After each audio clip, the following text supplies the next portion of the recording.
આવી રીતે સંપાશે અને ગુંપાશે પૂજા પાઠને સામગ્રી લેવા માટે જાય છે ત્યારે રામદેવજી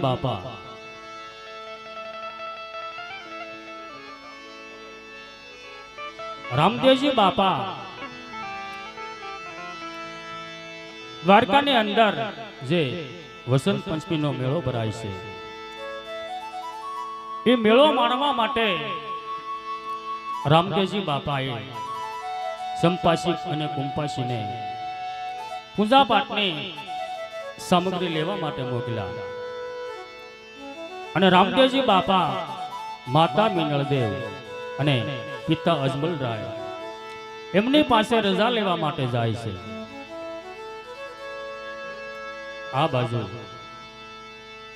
રાજની અંદર માતા મિનળદેવ અજમલ રાજા અને હરજી ભાટી હોય છે અને રામદેવજી બાપા રજા લેવા માટે આવ્યા છે અને આ શું કહેવા લાગ્યા છે?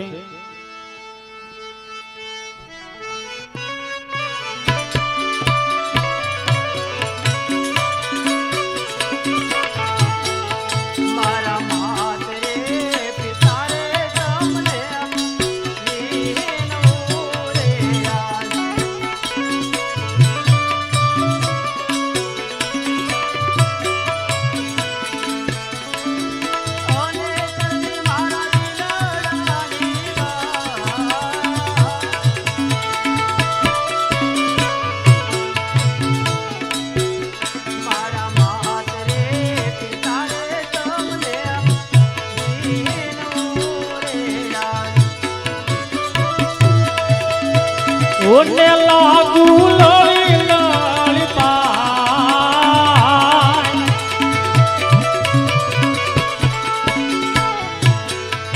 એવા માતા રે પિતા રે તમને વિનવો રે અમારે જાવું છે મેળો માણવા રે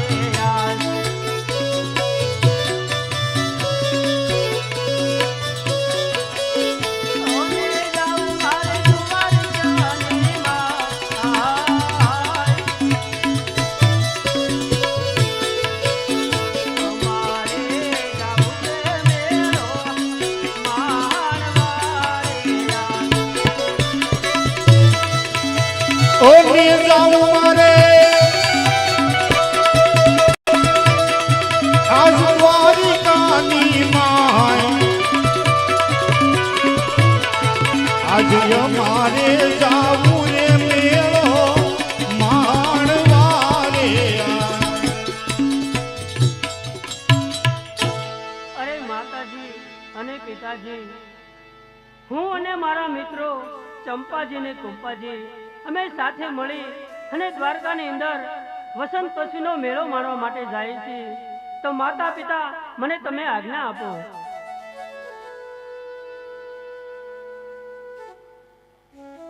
અરે હા બેટા રામદેવ, જો તમારે દ્વારકાની અંદર વસંત પંચમીનો મેળો માણવા જવું હોય તો રાજી ખુશીથી જાઓ બેટા રામદેવ। બહુ સારું પિતાજી। અહીંયા આપણી વચ્ચે અકવાડા ગામથી કંકોત્રીને માન આપી અકવાડા ગામ રામદેવપીર બાળ મિત્ર મંડળ પધાર્યું છે।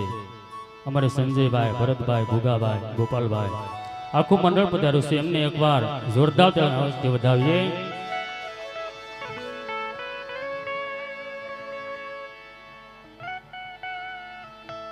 અરે ભાઠી અરજી, મારે તમને થોડી ભલામણ કરવી છે। એ હા રામદેવ બાપા, જે તમારે ભલામણ કરી હોય એ કરો। અરે ભાઠી અરજી, હું ને મારા મિત્રો જ્યારે દ્વારકાની જાત્રાએ જાય ત્યારે તમારે પોકરણગઢનું એટલે કે રણુજાનું ધ્યાન રાખવાનું છે। સંપૂર્ણ જવાબદારી હું તમને આપું છું। અરે હા રામદેવ બાપા, તમે દ્વારકાની જાત્રાએ જાઓ અને હું આ રણુજાનું ધ્યાન જરૂર રાખીશ। અરે ભાઈ, અરે અરભુજી, અરે અરજી ભાઠી, જ્યારે કોઈ રણુજાની અંદર મોટી આફત આવી પડે કે સંકટના વાદળો ઘેરાય તો ત્યારે તમે મને તુરંત યાદ કરજો. અરે હું પલમાં પ્રગટ થાય. બહુ સારું પ્રભુ.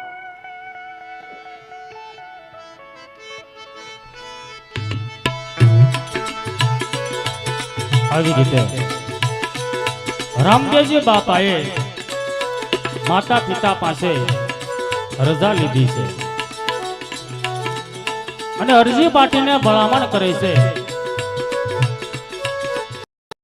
કે હે અરજી પાટી, હું દ્વારકાની અંદર વસંત પંચમીનો મેળો માણવા માટે જાઉં છું અને હું રણુજામાં પાછો ન આવું ત્યાં સુધી તમે માતા પિતાનું ધ્યાન રાખજો અને રણુજાનું ધ્યાન રાખજો. આવી ભલામણ કરે છે અને રામદેવજી બાપા સંપાસી અને કુંપાસી દ્વારકાની અંદર વસંત પંચમીનો મેળો માણવા માટે ધીરે ધીરે ચાલી નીકળ્યા છે.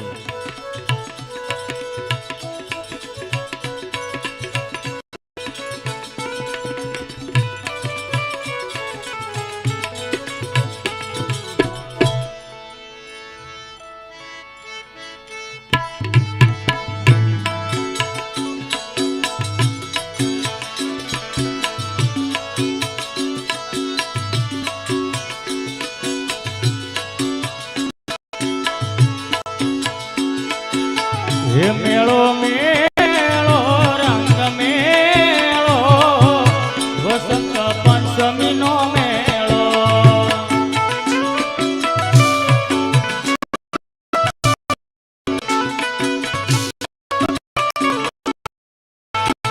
હે સવાલો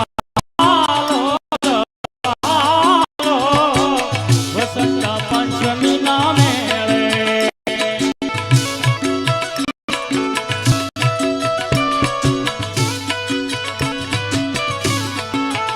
મેળો મેળો રંગ મેળો વસંત પંચમીનો મેળો.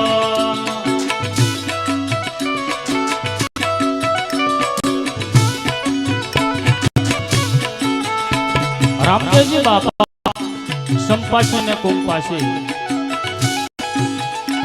દ્વારકા રસ્તે નીકળ્યા. એવામાં જે બાદશાહનો સુબો હતો એ સુબો રણુજાની ઉપર ધ્યાન રાખે છે, નજર રાખે છે અને રામદેવજી બાપાને રણુજાની બહાર જતા જોઈ અને સુબો આજ શું કહેવા લાગ્યો છે. वाह वाह क्या मौका आया. आज रामदेव जाता है ना, साले ये बात मेरे बादशाह बापू को देखता हूँ.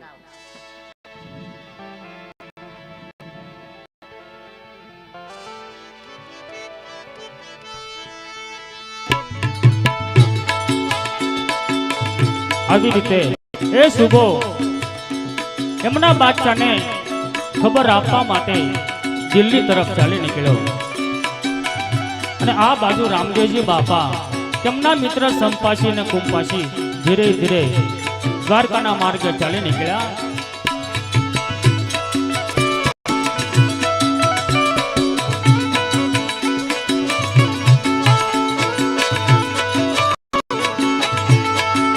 હે મેળો મેળો રંગ મેળો વસંત પંચમીનો મેળો,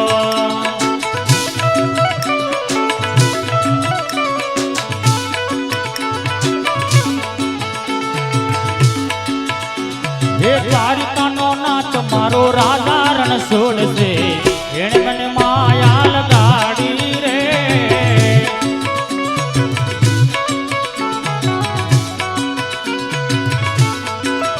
અત્યારે રામદેવજી બાપા દ્વારકાની અંદર મેળો માણે છે માટે ભાઈઓ તથા બહેનો અને બાળકો બધા ભાવથી અને પ્રેમથી તાળીઓ પાડજો.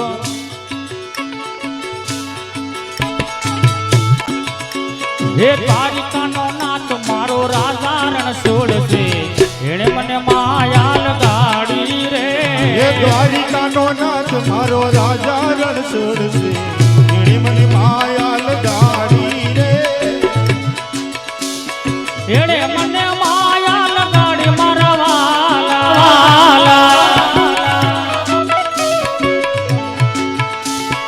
એણે મને માયા લગાડી મારા વાલા. હે ગાયોનો ગોવાળ મારો દ્વારિકાનો નાથ છે, એણે મને માયા લગાડી રે.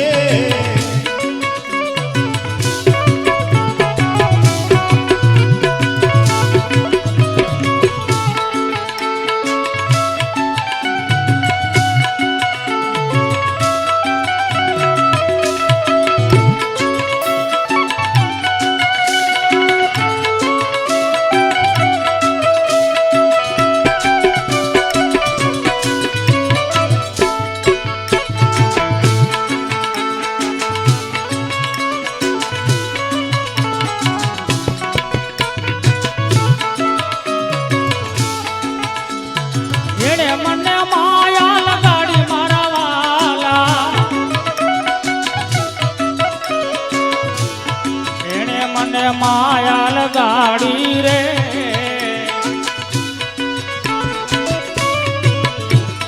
સુદામાનો મિત્ર મારો રાજા રણછોડ છે, એણે મને માયા લગાડી રે.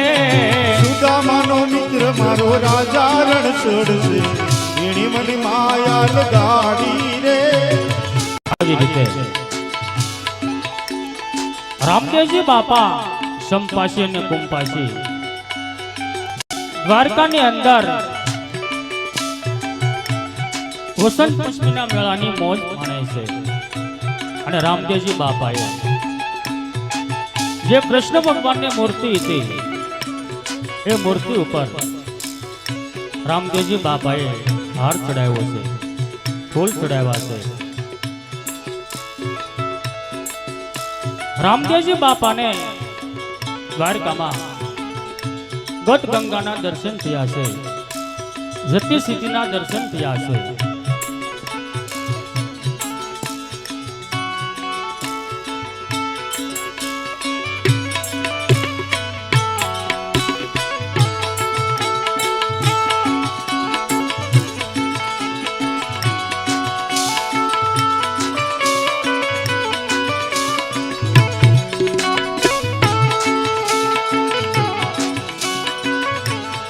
આવી રીતે રામદેવજી બાપા સંપાસી ને કુંપાસી દ્વારકાની અંદર મેળાની મોજ માણે છે.